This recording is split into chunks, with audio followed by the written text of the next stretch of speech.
فرمایا اتاکم شہر مبارک، رمضان کا مہینہ 1 تاریخ سے لے کر 30 تاریخ تک مبارک مہینہ ہے، بابرکت مہینہ ہے۔ اس میں 2 قسم کے بلکہ 3 قسم کے لوگ بن جاتے ہیں۔ اس مہینہ کو استعمال کرنے میں لوگ 3 قسم کے بن جاتے ہیں۔ مبارک مہینہ، اس مہینہ میں 3 قسم کے لوگ بن جاتے ہیں۔ ایک اپنے اوپر ظلم کرنے والے، اور ایک نیکیوں میں سبقت کرنے والے، اور ایک قسم کے لوگ بیچ میں، کبھی چاہتے ہیں تو نیکی کرتے ہیں، کبھی چاہتے ہیں تو اپنے اوپر ظلم کرتے ہیں، گناہوں میں چلے جاتے ہیں۔ تو مبارک مہینہ ہے، اس مہینہ میں جو محروم ہوا تو وہ انسان محروم ہو گیا۔ اس کے لیے اللہ کی طرف سے بھی بد دعا، جبریل کی طرف سے بھی بد دعا،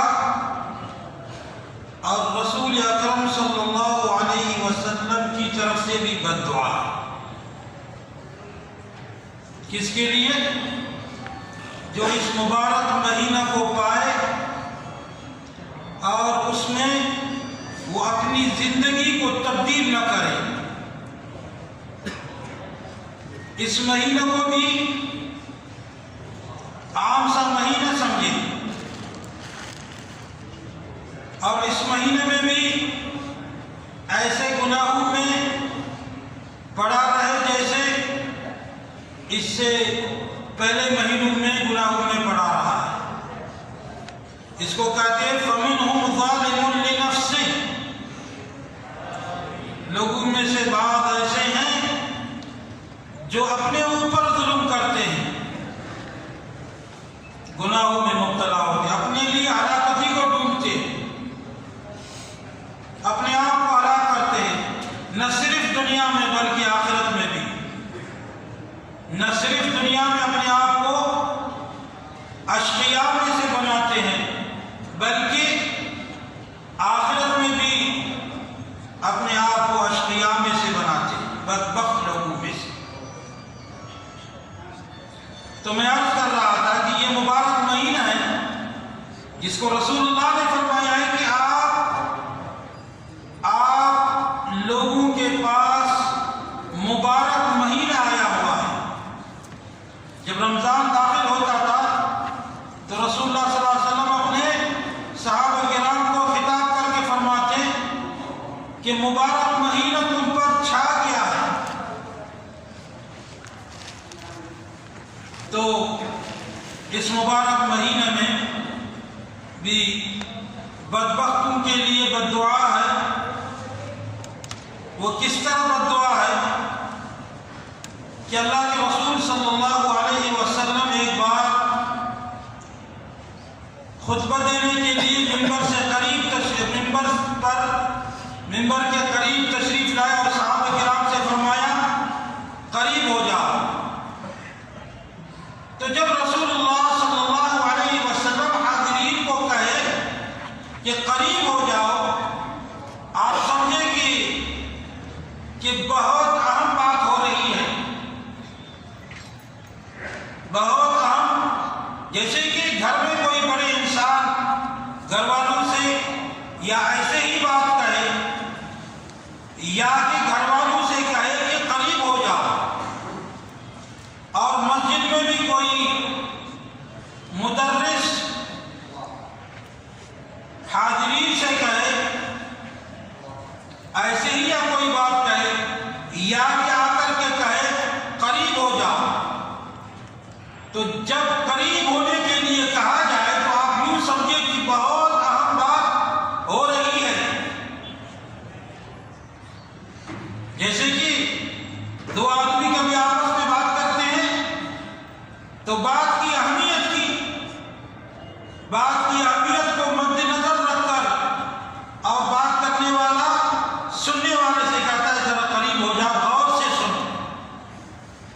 کبھی ایسے ہی بات کرتا ہے اور جب ان سے کہتا ہے قریب ہو جاؤ، تو اسی طرح رسول اللہ صلی اللہ علیہ وسلم نے صحابہ کرام سے فرمایا منبر سے قریب تشریف لاؤ، قریب ہو جاؤ۔ صحابہ کرام قریب ہو گئے، بیٹھ گئے۔ رسول اللہ صلی اللہ علیہ وسلم پر سیڑھیوں پر تشریف لے جا رہے تھے، پہلے درجہ پر پیر رکھا، آمین فرمایا، دوسرے درجہ پر پیر رکھا، آمین فرمایا، تیسرے درجہ پر پیر رکھ کر آمین فرمایا،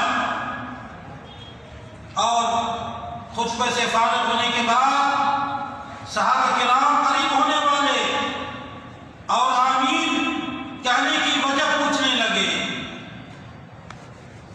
تو رسول اللہ صلی اللہ علیہ وسلم نے فرمایا کہ میں جب پہلی درجہ پر قدم رکھا تو اس لیے آمین کہا کہ جبریل نے مجھ سے کہا خاک آلود ہو وہ انسان جس کو رمضان کا مہینہ ملے پھر بھی اس کی مغفرت نہیں ہو سکتی۔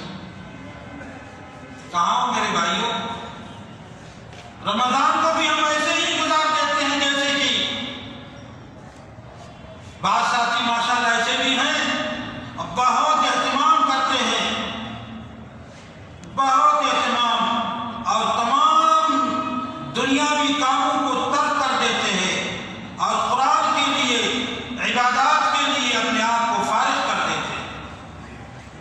بعض ایسے بھی ہیں اور بعض ایسے ہیں رمضان میں اور بھی سست ہو جاتے ہیں، رمضان میں اور بھی گناہوں میں پڑتے ہیں، رمضان کو اور بھی ضائع کرنے لگتے ہیں۔ تو فرمایا کہ میں نے اس لیے آمین کہا کہ جبریل نے مجھ سے کہا رمضان کے مہینہ کو پانے والا انسان 1 تاریخ سے گویا کہ 30 تاریخ تک رمضان کو گزار دے پھر بھی وہ اس کی مغفرت نہیں ہو سکی۔ یہ جبریل کو کون پیغام دیتا ہے؟ اللہ تعالیٰ، اور جبریل پیغام کو اللہ سے لے کر آئے اور رسول اللہ کو جبریل نے پیغام دیا اور رسول اللہ نے اس پیغام پر آمین فرمایا۔ تو آپ یوں سمجھیں کہ جو انسان مبارک مہینہ کو پائے اور پھر بھی اس کی مغفرت نہیں ہو سکی تو اس کے لیے اللہ کی طرف سے بد دعا، جبریل کی طرف سے بد دعا، اور رسول اکرم صلی اللہ علیہ وسلم نے آمین کہہ کر کے فرمایا بالکل ایسا ہی ہو۔ جو انسان رمضان میں اپنی مغفرت نہ کرا سکے وہ برباد ہو جائے۔ معمولی بات نہیں ہے میرے بھائیوں، معمولی بات نہیں ہے۔ ہم ایسے ہی بس اوقات کو کبھی کسی سے سنتے ہیں، ٹیلی ویژن سے سنتے ہیں، لوگوں سے سنتے ہیں، فیس بک سے سنتے ہیں کہ شہر مبارک مبارک مہینہ ہے، بس سننے تک اکتفا کرتے ہیں اور اس میں غور و فکر نہیں کرتے ہیں کہ مبارک مہینے میں جو محروم ہوا تو وہ محروم ہو گیا اور مبارک مہینے میں جو کامیاب ہو گیا وہ کامیاب ہو گیا۔